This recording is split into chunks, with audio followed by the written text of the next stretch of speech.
What is poor posture and why do you need to pay attention to this video? What I'm about to show you are some common postural issues that you've seen in your friends, family, or you might even suffer from yourself.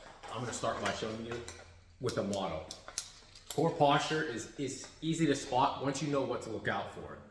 People that are sitting at a desk job, okay, you're sitting there hunched, working long hours, graphic designer, corporate CEO.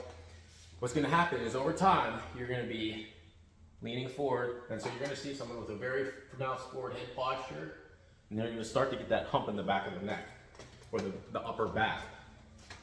So what that does is that takes your spine like this, and it starts to compress it and bend it forward, okay? That's what the spine looks like with a posture like that. Why is that a problem? Because it's causing a lot of major issues where those nerves end up going, because you've got nerves coming out of the spine, okay?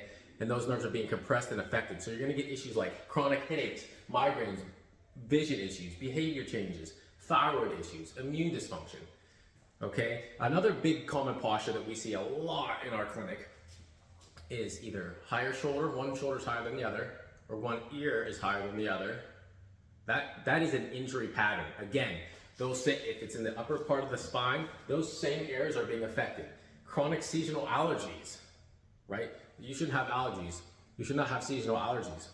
That could be a common posture that you might see in a friend or a family member. It's easy to take a picture from the front and from the side. You should be straight up and down, okay? Here's a perfect example of what a nice healthy posture from the front looks like. That spine should be straight up and down from front to back, okay? It's a little bit messed up here, but that's okay. From the side, you want to see the nice healthy C-shaped curve in the upper neck, in the mid-back, and then the low back. When you have those healthy C-shaped curves, the spinal cord flows optimally, okay? When you start to compress those curves, like we just did, you start to affect the entire nervous system and the spine itself. What are some other common postures that you might see?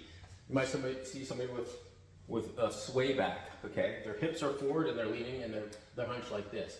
You see that a lot in people that are very tall. That's causing a lot of major issues to the mid-thoracic cage.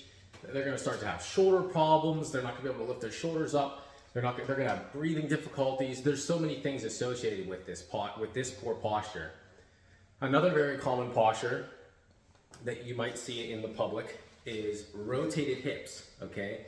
It's going to be kind of hard to see, but you might have rotated hips and a translated upper thoracic spine or a translated spine here, okay? How are you going to know that? Well, if you see someone standing there and all of a sudden you notice, you see the gap here in my shoulder or in my arm? You see how the gap on this side is more? If you were to take a look at my spine, that is a serious trauma. That means this spine that was straight up and down at one point took a hit, and so now all of a sudden it translated, so it went like this. What do you think is going to happen to the nerves that exit right here in the spine where I just translated? Like that, right? You might see one hip is higher than the other, okay? You might see that one hip is rotated forward. The way you're going to notice that is that their feet, when they stand still, one foot is going to be in front of the other by a significant degree. There are a lot of different common poor postural patterns.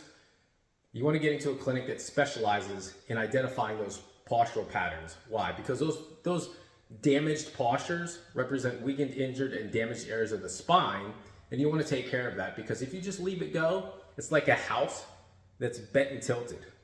It's going to continue to degenerate and degrade. But if that's your spine, that controls your overall health, so you don't want to leave that go. If you have any questions or comments, email us, contact us, forgesmedical.com. Dr. Ryan, signing off.